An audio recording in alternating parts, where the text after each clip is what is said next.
नमस्कार, आप देख रहे हैं हॉर्नबिल टीवी। छत्तीसगढ़ की खबरों के हिंदी बुलेटिन हमारे छत्तीसगढ़ में मैं माही आपका स्वागत करती हूँ। छत्तीसगढ़ के मुख्यमंत्री विष्णुदेव साय ने कहा कि देश की जनता का भरोसा राष्ट्रीय जनतांत्रिक गठबंधन और प्रधानमंत्री नरेंद्र मोदी के साथ मजबूती से बना हुआ है। उन्होंने दावा किया कि असम सहित जिन राज्यों में चुनावी माहौल है वहां भारतीय जनता पार्टी और एनडीए की स्थिति बेहद सशक्त है। मुख्यमंत्री साय ने विश्वास जताया कि जनता के समर्थन और सरकार की नीतियों के आधार पर सभी राज्यों में एनडीए की सरकार बनेगी। उन्होंने कहा कि प्रधानमंत्री मोदी के नेतृत्व में देश विकास के नए आयाम स्थापित कर रहा है, जिससे जनता का भरोसा लगातार बढ़ रहा है। बहुत अच्छी स्थिति रहेगी और असम में फिर सरकार बनेगी और बाकी जगह भी बहुत अच्छी स्थिति एनडीए की भारतीय जनता पार्टी की रहेगी। कहे कि आज पूरा देश का विश्वास, देश की जनता का विश्वास भारतीय जनता पार्टी, एनडीए और हमारे माननीय प्रधानमंत्री जी पर बढ़ा है। छत्तीसगढ़ के मुख्यमंत्री विष्णुदेव साय ने अपने 3 दिवसीय दिल्ली प्रवास के दौरान देश के प्रधानमंत्री नरेंद्र मोदी से मुलाकात की। इस अहम बैठक में मुख्यमंत्री ने प्रदेश की 3 करोड़ जनता की ओर से नक्सलवाद की समस्या से मुक्ति दिलाने के लिए केंद्र सरकार के प्रयासों पर प्रधानमंत्री का आभार व्यक्त किया।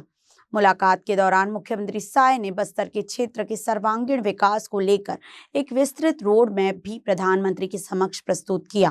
इस रोड मैप में बुनियादी ढांचे के विकास, शिक्षा और स्वास्थ्य, रोजगार सृजन और सुरक्षा व्यवस्था को मजबूत करने जैसे महत्वपूर्ण बिंदुओं पर जोर दिया गया। मुख्यमंत्री ने विश्वास जताया कि केंद्र और राज्य सरकार के समन्वित प्रयासों से बस्तर में शांति, विकास और समृद्धि का नया दौर शुरू होगा। उन्होंने कहा कि सरकार का लक्ष्य क्षेत्र के लोगों को मुख्य धारा से जोड़ते हुए बेहतर भविष्य सुनिश्चित करना है। हाँ, 3 दिवसीय दिल्ली प्रवास था और इस दौरान हमारे देश के यशस्वी प्रधानमंत्री श्री नरेंद्र मोदी जी से मुलाकात किया और छत्तीसगढ़ में उनके आशीर्वाद से और हमारे केंद्रीय गृह मंत्री जी की दृढ़ इच्छा शक्ति और जवानों के अदम्य साहस के कारण जो नक्सलवाद यहाँ पर समाप्त हुआ, उसके लिए माननीय प्रधानमंत्री जी को छत्तीसगढ़ के 3 करोड़ जनता के तरफ से धन्यवाद दिया। और बस्तर क्षेत्र जो 4 दशकों से विकास से अछूता रहा, वहाँ के लोग विकास से वंचित रहे, उसको आगे कैसे विकास वहाँ पर पहुँचाएंगे, वहाँ पर कृषि को आगे बढ़ाएंगे, फॉरेस्ट प्रोड्यूस का वैल्यूएशन कराएंगे, पशुपालन, मत्स्य पालन, ये सबको बढ़ाएंगे, टूरिज्म को आगे बढ़ाएंगे, होम स्टे को आगे बढ़ाएंगे। इन सारी बातों की जानकारी उनको दी और आदरणीय राष्ट्रीय अध्यक्ष श्री नितिन नवीन जी से भी मुलाकात किया और उनसे भी प्रदेश के विषय में चर्चा हुई और माननीय श्री प्रकाश जी से भी मुलाकात हुई। कोरिया जिले के बैकुंठपुर में आंगनबाड़ी सहायिका के अपहरण का मामला सामने आया है। चेर आंगनबाड़ी केंद्र में पदस्थ आशा प्रजापति ड्यूटी के लिए घर से निकली थी, तभी रास्ते में सफेद अल्टो कार सवार एक व्यक्ति ने उन्हें जबरन कार में बैठाकर फरार हो गया। घटना की सूचना मिलने पर पीड़िता के पति ने पार्षद के साथ सिटी कोतवाली बैकुंठपुर में शिकायत दर्ज कराई। प्रारंभिक जांच में वीरेंद्र बसोर नामक परिचित युवक की संलिप्तता सामने आई है। पुलिस ने मामला दर्ज कर मोबाइल कॉल डिटेल खंगालना शुरू कर दिया है और संभावित ठिकानों पर दबिश दी जा रही है।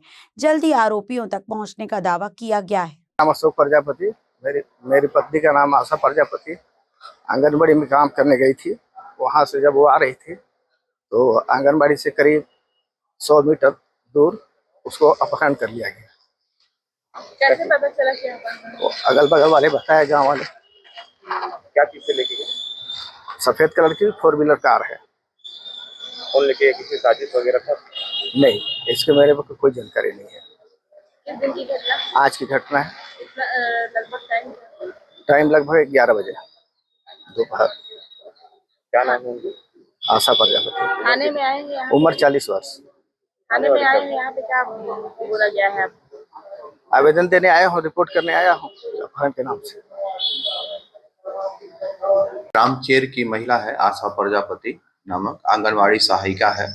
इसके पति के द्वारा रिपोर्ट दर्ज कराया गया है कि सुबह 9:30 बजे के लगभग जब ये आंगनबाड़ी जा रही थी तो एक सफेद रंग के कार में अज्ञात व्यक्ति द्वारा उसका अपहरण कर लिया गया है।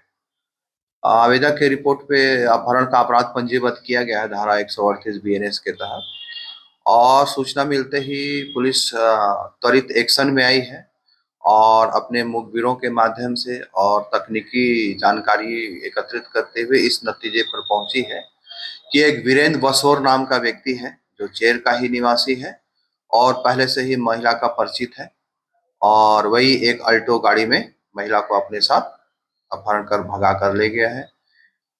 आरोपी का और पीड़िता का मोबाइल नंबर का बंद है, CDR निकाली जा रही है और जल्दी ही आरोपी को और पीड़िता को पुलिस ढूंढ निकालेगी।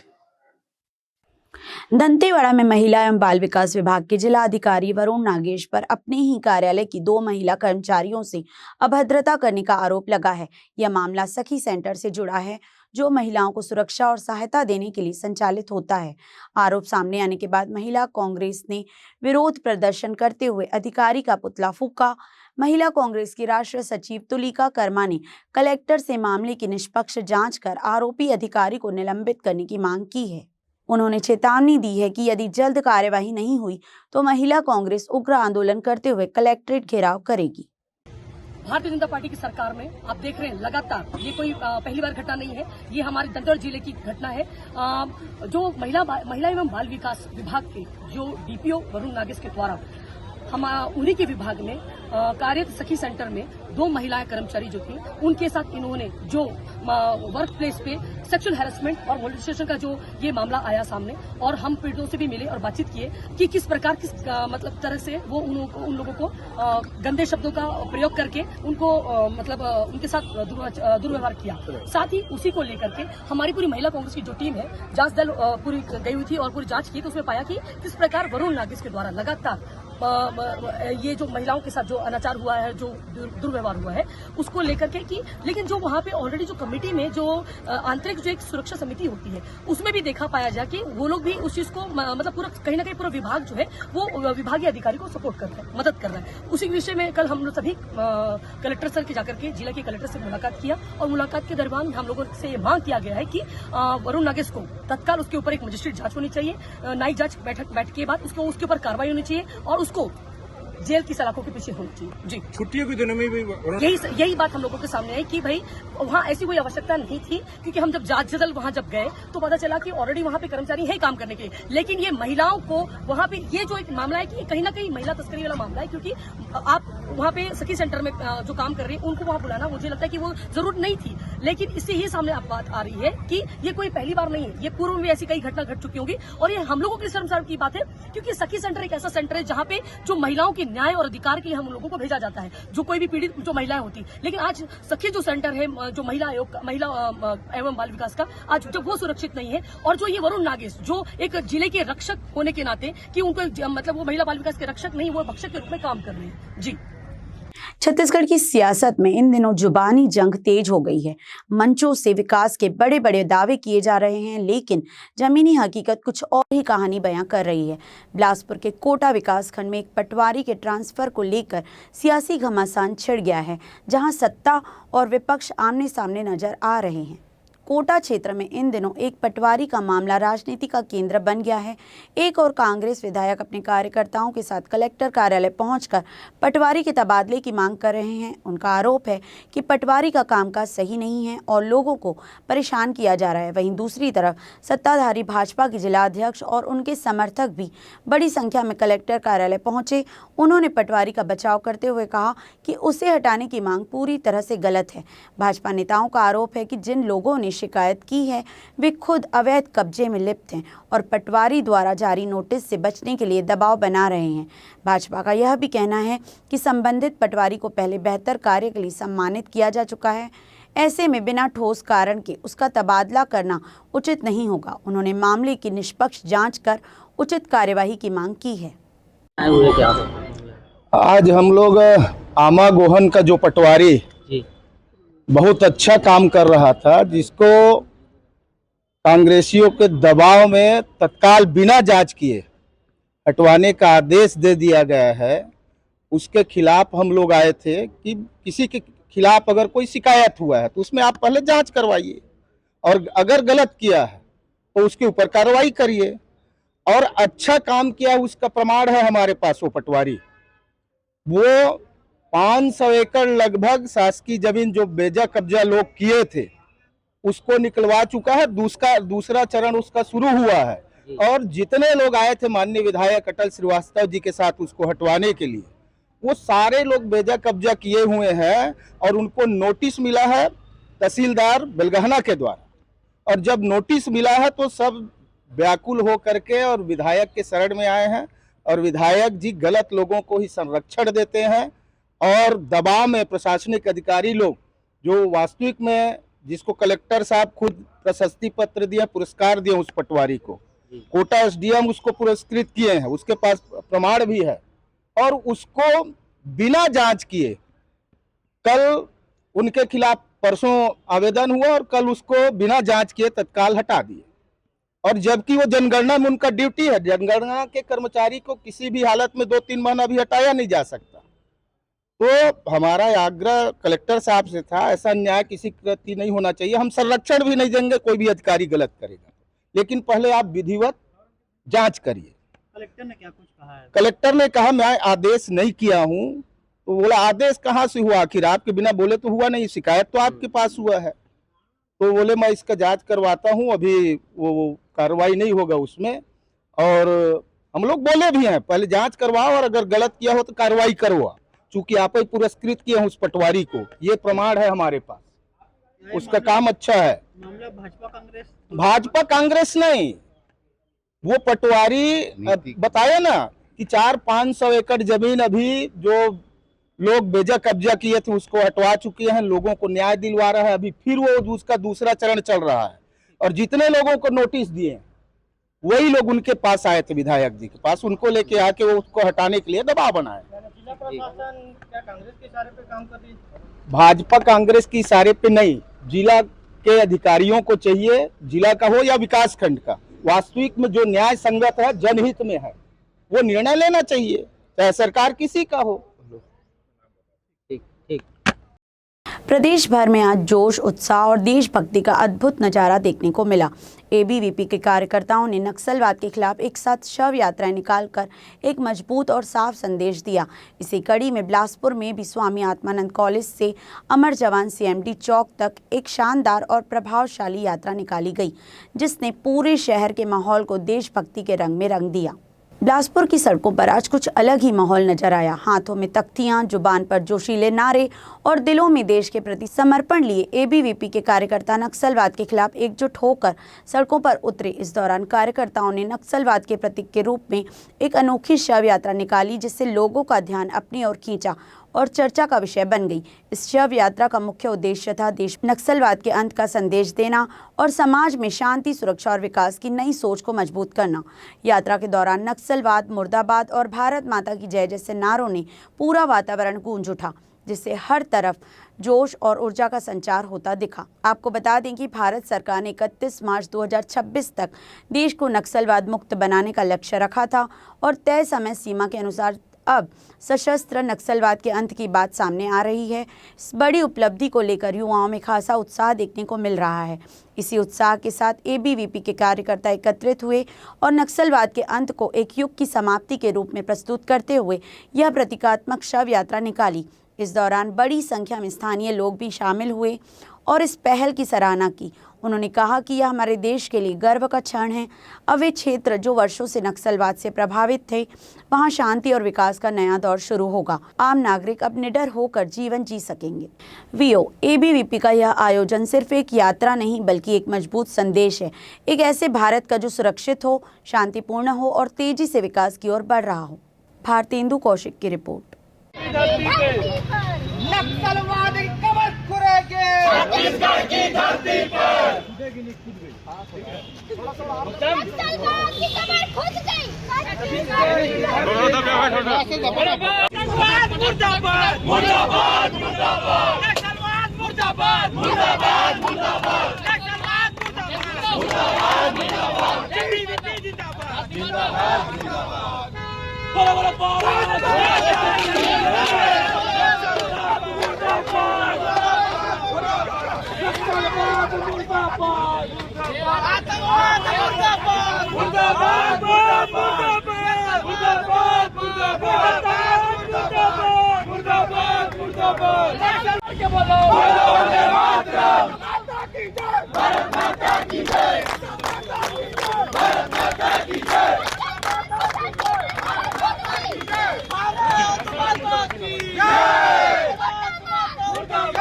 जी, आज आप सभी को सबसे पहले वंदे मातरम, सादर वंदे मातरम करता हूं। आज भारत की जीत हुई है और कुछ दिन पहले ही भारत की जीत हुई है बोलना चाहता हूं। चरमपंथ जो जानते हैं, जिसको मिनी आतंकवाद बोल दिया जाए तो कोई दो राय नहीं होगी, नक्सलवाद 1970 से लगभग हमारे छत्तीसगढ़ में पूरा पनप रहा था। 1000 से ज्यादा शहादतें हमारे सेना के वीरों की, वहाँ के लोकल लोगों की, वहाँ की स्कूली शिक्षा का ठप हो जाना और लगातार आतंकवादी गतिविधियां नक्सलिज्म के माध्यम से छत्तीसगढ़ में लगातार नक्सलवाद की घटनाएं बढ़ना, जिसमें आप लोग सभी जानते हैं कि राजनेताओं ने भी शहादतें दी, हमारे वहाँ के सैनिक बलों ने शहादतें दी। उसका परिणाम था, हमारे गृह मंत्री ने 1 साल पहले ऐलान किया था कि 1 साल के अंदर हम नक्सलवाद खात्मा करेंगे और वो पूर्णतः समाप्ति की ओर अभी अग्रसर है। उसीलिए ये नक्सलवाद का, ये देशद्रोही लोगों का और ये परेशान करने वाले लोगों का, हमारे लोकल भारत की एकता को, एकात्मता को, संपूर्ण एकात्मता को खतरा पहुंचाने वाले लोगों का आज हम 100 यात्रा निकाले हैं और उनका पुतला दहन नक्सलवाद पर किए हैं। और मैं आप मीडिया जगत के माध्यम से समझाना चाहता हूँ, आज अखिल भारतीय विद्यार्थी परिषद की प्रतिनात्मक 100 यात्रा पूरे छत्तीसगढ़ भर में निकला है। उसी सिलसिले में आज बिलासपुर महानगर में निकला है। आप लोग के माध्यम से मैं पूरे देश भर के ऐसे गतिविधि करने वाले लोगों को, जो आतंकवाद का समर्थन करते हैं, जो नक्सलिज्म का समर्थन करते हैं, अभी कुछ दिन पहले ही आप लोग जानते हैं कि जेएनयू के कुछ तथाकथित बुद्धिजीवी लोग कैसे दिल्ली में नक्सलवाद के समर्थन में, हिड़मा के समर्थन में नारे लगा रहे थे और बोल रहे थे कि कितने हिड़मा मारोगे, घर से हिड़मा निकलेगा। तो हम बोलना चाहते हैं अखिल भारतीय विद्यार्थी परिषद के कार्यकर्ता होने के नाते, जिस घर से हिड़मा निकलेगा उस घर में घुस के मारेंगे। और उन लोग को समझना चाहिए, आके देखना चाहिए कि बस्तर में कैसे इन अपराधियों ने, इस नक्सलाइट मूवमेंट ने कितना खात्मा किया, कितना वहां पे दुर्दशा की है। स्कूल बच्चे नहीं जा पाते, हमारे सैनिकों को लगातार शहादतें हुई है, तो उसका अंत हुआ है। इसी प्रतिनात्मक 100 यात्रा के रूप में आज खुशी का माहौल छत्तीसगढ़ पूरा संपूर्ण में अखिल भारतीय विद्यार्थी परिषद मना रहे हैं। हिमांशु कौशिक, प्रदेश सह मंत्री विद्यार्थी परिषद। ने छत्तीसगढ़ में वाहन हुआ है विद्यार्थी परिषद के पूरे महानगर में, पूरे इकाइयों में पुतला दहन आतंकवाद का किया जा रहा है। तो आज इसी कड़ी में अपने पुराने हाईकोर्ट स्वामी आत्मानंद महाविद्यालय से सीएमडी चौक, जो हमारा शहीद जवानों का भी चौक है, वहां पे जाके शव यात्रा खत्म होगी। वहां पे शव यात्रा के पश्चात अपने जो वीर जवान थे उन सभी को श्रद्धांजलि का भी कार्यक्रम रखा गया है। और हमारे द्वारा ये आह्वान किया गया कि प्रत्येक कैंपस में जहाँ विद्यार्थी हित में काम हो रहा है, जहाँ विद्यार्थी पढ़ रहे हैं, वहाँ हर जगह ये अब शव यात्रा निकलेगी, क्योंकि बड़े गर्व की बात है हम सबके लिए। हमारे जो सैनिकों ने जो छत्तीसगढ़ के लिए इतनी बड़ी अपनी शहादत दी थी, वो आज कहीं ना कहीं अमर हुई है। अतिंद्र दीवान, बिलासपुर महानगर मंत्री, छत्तीसगढ़ अभिभावक। दुर्ग में निजी स्कूलों की मनमानी के खिलाफ पालकों का गुस्सा सामने आया है। नए शिक्षा सत्र की शुरुआत के साथ ही किताबों और स्कूल ड्रेस के नाम पर ज्यादा पैसे वसूलने के आरोप लगे हैं।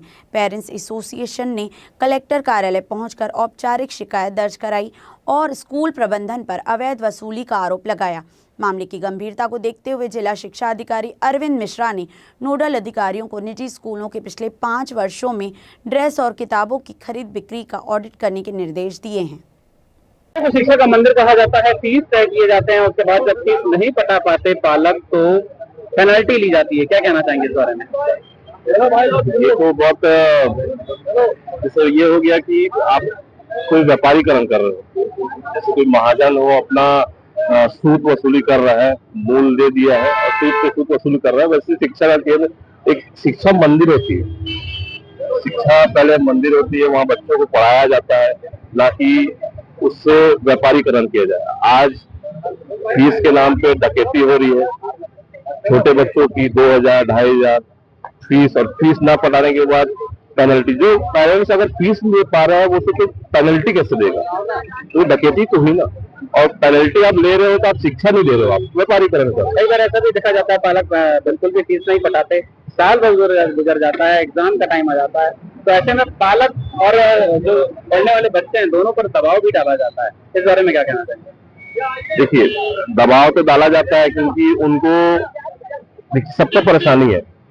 उनकी वो परेशानी ये बताते हैं कि हमको टीचर से देना है, लेकिन उन्होंने इतना शिक्षा को इतना व्यापारीकरण, इतना पैसा बना लिया है कि वो खुद दे सकते पैसा, सक्षम है, तभी तो इतना बड़ा एम्पायर खड़ा करके चला रहे हैं। स्कूल एक संस्था नहीं, दूसरा है ट्यूशन के माध्यम से देते हैं, एक्टिविटी चार्जेस लेते हैं, और इतने हिडन चार्जेस होते हैं कि हमको खुद नहीं पता चल पाता है कि क्या क्या चार्जेस है। बच्चों को क्या मोह माया में हम दे देते हैं। अपना पूरा परिचय दे देंगे। मैं पंकज गौर, शांति नगर। स्कूलों के द्वारा लगातार मनमानी फीस वसूली की जा रही है, पेनाल्टी लगाया जा रहा है, और अपनी बताई गई दुकानों से ही कॉपी किताब और गणवेश खरीदने की बात कही जाती है। किस तरह का विरोध? पहले तो स्कूल जो होता था हमारे समय में शिक्षा का मंदिर कहा जाता था, आज ये डकैती का अड्डा बन चुका है। लोगों को ठगा भी नहीं, सीधा डाका डाला जा रहा है, और वो भी किसको? छोटे बच्चों को डराते हैं। हमारे बच्चों के भविष्य के नाम से हम पेरेंट्स मजबूर होके उनकी हर बात को मानने लग जाते हैं, लेकिन हमारी सहनशीलता की सीमा जो थी वो खत्म हो चुकी है। इसलिए आज जो जागरूक पेरेंट्स जो जागता है, वो पेरेंट्स आज इकट्ठा हुए हैं, और जिला धीश महोदय के नाम से आज हम ज्ञापन देके अपनी बात को रखेंगे, अपनी शिकायत। मांग क्या रखी जाएगी? मांग हमारी ये है कि जो सिलेबस में प्रकाशक ये हर साल बदल देते हैं, उस प्रकाशक को ना बदला जाए, कम से कम 5 साल। जब वो प्रकाशक ही नहीं बदलेगा तो वो बुक 5 साल तक चलेगी। तो वो हमारे भाई, जैसे हम लोग पहले पढ़ा करते थे, अपने बड़े भाई की पुस्तक से मैंने पढ़ा, मेरी पुस्तक से मेरी छोटी बहन ने, जब वो 5 साल तो वही पुस्तकें चलेगी, तो सबके लिए वही स्थिति वापस निर्मित होगी और सबको वापस वो बुक पढ़ने का मौका मिलेगा। वो बुक रद्दी नहीं होगी। और साथ में ड्रेस कोड भी जो बदल दिया जाता है हर साल, क्या जरूरत है? 5 साल वही ड्रेस कोड रहना चाहिए, और उसके बाद अगर सिलेबस 5 साल बाद बदलने की आवश्यकता होती है, तो आपसे एक ही वो है कि जो लिस्ट आप बनाएंगे, जिस भी प्रकाशक की बुक चलाना चाहते हैं, वो जिला शिक्षा अधिकारी से पहले अप्रूवल कराएं, और अप्रूवल लिस्ट को कम से कम 3 महीना पहले किया जाए, और 3 महीना पहले वो लिस्ट नोटिस बोर्ड पे चस्पा की जानी चाहिए, वेबसाइट पोर्टल पे अपलोड किया जाना चाहिए, जिससे कि सभी दुकान वालों को पता चल जाएगा कि ये बुक चलनी है। सब रखने लगेंगे। 500 दुकानों में आज 5 दुकान में मिलती है, कल 500 दुकानों में मिलेगी, आपस में कंपटीशन होगा, रेट का ये मारामारी खत्म हो जाएगा। अपना पूरा परिचय दे देंगे। Amit Kumar Jain, parents union. लंबे समय से पेरेंट्स की यह है कि यूनिफॉर्म और किताबों को लेकर स्कूल प्रशासन, स्कूल प्रबंधन के द्वारा दबाव दिया जा रहा है कि उन्हीं से लेना है, तो इस पे क्या कार्रवाई आप लोगों के द्वारा की जाएगी? पालकों की और बच्चों की शिकायत है कि विद्यालय प्रबंधन पुस्तक लेने के लिए और ड्रेस लेने के लिए बाध्य करता है किसी विशेष दुकान से, और हर बार ये लोग पाठ्यक्रम और पाठ्य पुस्तकों को बदलते हैं। इस संबंध में हमारे कार्यालय से हमने सभी नोडल अधिकारी को जांच अधिकारी नियुक्त किया है, और उनसे ये रिपोर्ट मांगा है कि 5 वर्षों में कितने बार पुस्तकें बदली गई और कितने बार गणवेश बदले गए, इसकी विस्तृत जानकारी दिया जाए। यदि बार बार पेशेवर तरीके से इस कार्य को अगर किया जा रहा है और जांच में अगर कोई दोषी पाए तो उसके खिलाफ हम कार्रवाई करेंगे। आज के बुलेटिन में बस इतना ही। मुझे दीजिए इजाजत। देखते रहिए हॉर्नबिल टीवी।